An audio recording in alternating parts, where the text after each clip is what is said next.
but my father told me that you have to become a politician, but I don't like politics. The story of Malala is that of an ordinary girl with extraordinary gifts. Sum of numbers में हमने 280 plus Fierce intelligence, grace, and poise far beyond her years. So I thought that I must stand up for my rights, the right of education, the right for peace. So I did it. No one was prouder of Malala than the head of her school, her own father, Ziauddin. When I saw her for the first time and I looked into her eyes, I fell in love with her, believe me. I love her. I love her. Their home is in Mingora, the largest town in Pakistan's lush Swat Valley. It's an area renowned for its beauty, ringed by mountains and fed by freshwater streams. It was an idyllic life.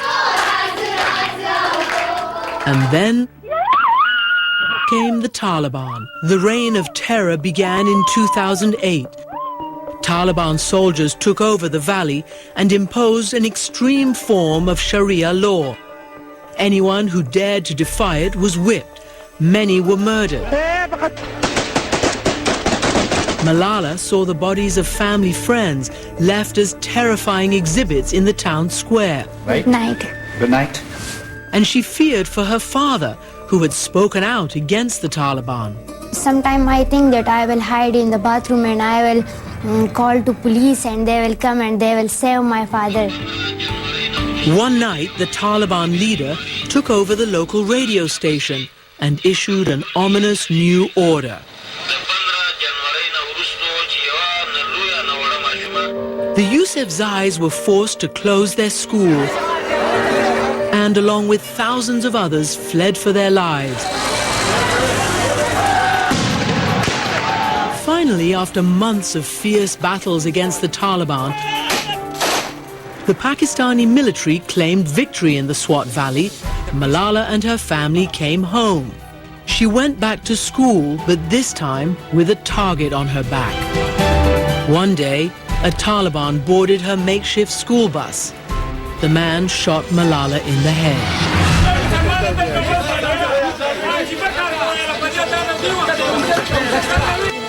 She fought for her life first in Pakistan,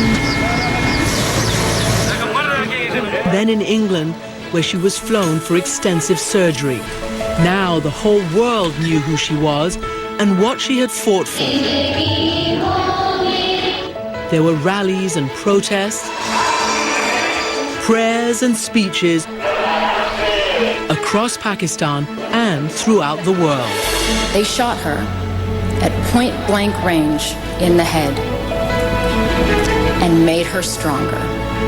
Miraculously, the assassin's bullet didn't penetrate her brain.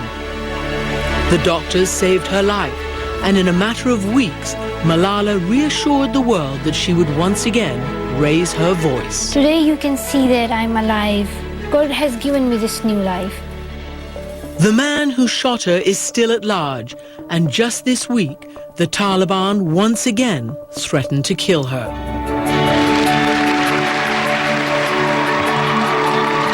But in a speech before the United Nations in July on her 16th birthday, Malala said she has no fear. They thought that the bullet would silence us, but they failed.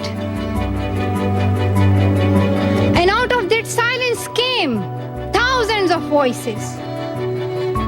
The terrorists thought that they would change my aims and stop my ambitions. But nothing changed in my life except this. Weakness, fear, and hopelessness died. Strength, power, and courage was born.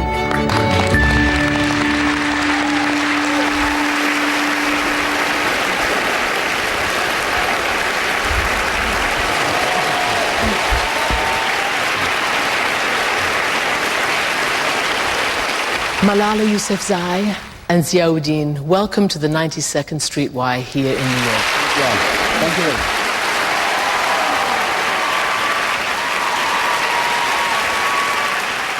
Let me take you back to that incredible day a year ago. Do you remember, Malala, what happened to you on that bus when somebody asked your friends, who is Malala? He did not give me time to answer his question. And my friend told me, my best friend Muniba, that at that time you just squeezed my hand, you just pushed it with force, and you did not say anything. And then in the next few seconds, he fired 3 bullets. One bullet hit me in the left side of my forehead, just above here, and it went down through my neck and into my shoulder. And I think I was hit by only 1 bullet, and it also affected my eardrum, so now I have problem in listening as well. It also cut down my facial nerve. But still, if I look at it, it's a miracle. My brain is saved, my spinal cord is saved, everything is fine, I am alive, and I still can talk, I can smile, so I thank God for that. Your father has been so close to you all your life. It must be still so difficult for you to listen to the retelling of this story. Even to think of it, it's very difficult. Because in this universe, she's the most precious person for me in my life. And we are not only father and daughter, we are friends. But what was it like when you woke up, finally, after all that trauma? What did you discover in that hospital room? Who was with you? What was it like to be awake again? But when I woke up, I realized that now I am not in Pakistan. The nurses and doctors, everyone was speaking in English. Then the first thing I did was that I thanked Allah, I thanked God, because I was surviving, I was living. And you know, I cannot explain it, how happy I was, how much happy. I cannot explain it, because I was very happy when I saw myself alive, and when I saw that I am living and I'm surviving. And then I was thinking about my father and my mother as well. And I could not speak at that time because there was a tube in my neck that was breathing for me. So I asked for a pen and a paper from the nurse, and I wrote to many doctors. I did it a lot of times, and I wrote to them, where is my father and my mother? And so they told me that your father is safe and he will come soon as possible. And the second question that was really important for me, and about which I was thinking, that who will pay for me, because I don't have money. And I also knew that my father is running the school, but the buildings of the schools are on rent, the home is on rent, and he cannot sell his school. So that's simple. And then I thought, like, okay, so your father has a land in a village, he can sell it. But I said, it is just a very few amount of money.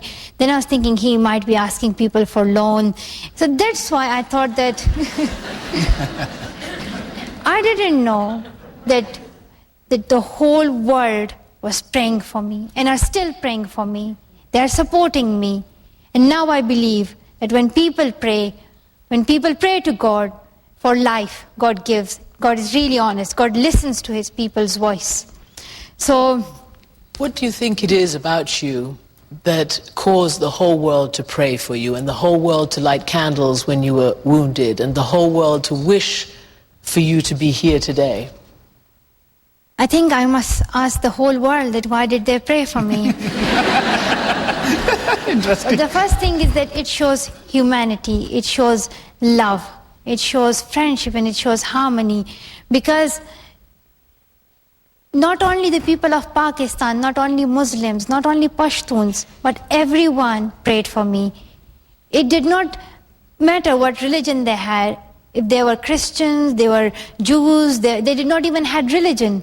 But they prayed for me, and they prayed for my new life.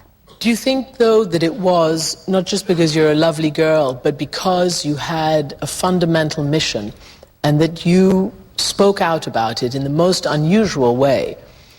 What was it that you were thinking before all of this? What was your life about in terms of education, in terms of being prepared to defy the very violent opposition that you were facing? At that time, when we were facing terrorism in Swat, and especially in 2009, the radio mullah, which we call him, he announced on radio that from the 15th of January 2009, no girl is allowed to go to school. No girls to school. No girl is allowed to go to school. And if she goes, then you know what we can do. So that was his threat. What they did, they used to flog girls, they used to flog women. They also slaughtered people in the squares of Mingora. They treated people like animals. At that time, I did not want to be silent because I had to live in that situation forever. And it was a better idea because otherwise they were going to kill us. So it was a better idea to speak and then be killed. Let me ask you a difficult question. This was your teenage daughter. She was really a young girl. Yeah. And she's just described this enormous public profile that she had, that she spoke. It's so unusual for girls or anybody to defy the Taliban, most particularly girls, in that manner. And you encouraged her. Yes, of course. Do you feel any remorse, any regret, any wish that you hadn't made her so public and such a big target? No, never. Remember, I am a Pashtun Pakistani. I can never compromise on freedom. My approach is, I think that better to live for one day to speak for your right and then to live for 100 years in such a slavery. I will never put my neck into the yoke of slavery.